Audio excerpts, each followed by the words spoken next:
Senator Quinn, thank you very much for meeting us, and you're speaking at the breakfast this morning. I just want to ask you a couple of questions. First of all, in Crowning the Customer, you talk about connectedness and how important it is to have connectedness between the consumer and the brand owner. From your point of view, how do you feel that digital tools are now helping that and technology is now helping connectedness?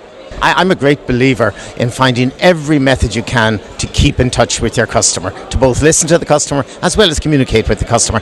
And it seems to me that anybody who doesn't recognise the benefits of using technology in whatever form it is, and I'm just excited as I go around the world, particularly in the grocery area, to see the steps that have been taken. For instance, people are much more interested now in the products that they're buying.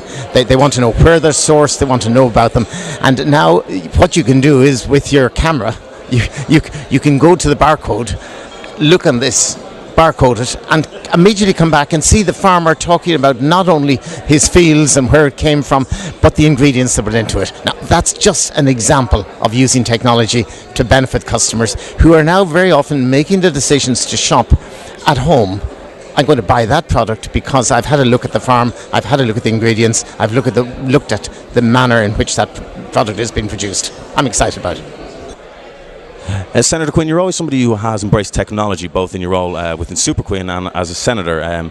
You seem to leverage feargalquinn.ie to connect with people as a senator, and you're also using tools such as Facebook and YouTube.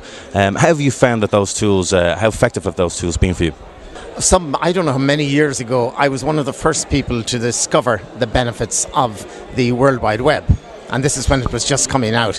And I remember on one occasion speaking in the Shannon and getting a message on my phone to say, "Lovely coloured tie you're wearing."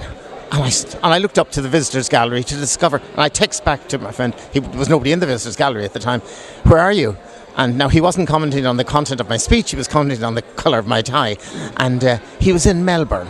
Now, I must admit, he's a friend of mine who had recognised that he could watch what's going on in the Shannon, even though he was in Melbourne. It doesn't say much for his life, because it was midnight in Melbourne. It was something like 2 o'clock in the afternoon in Dublin. It doesn't say much for his life that he was sitting watching what was going on in the Shannon when he had the opportunity to do so in Melbourne. But it's a reminder of how much connection we can. So yes, I'm using it. I'm not sure, we don't get a huge amount of feedback from it, but it clearly should be a benefit. I hope it is being used as much as I think. In your role as a senator, you must have looked to how Barack Obama has been using digital tools from within his presidency and from the point of view of how he ran his campaign. Have you got any inspiration or learnings from that?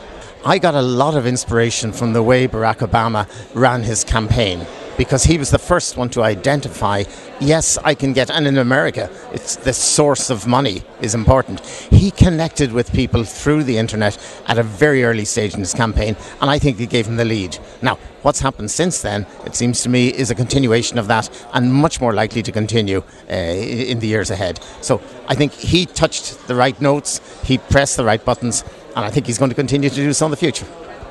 Thank you very much, Senator Quinn, for talking to us today.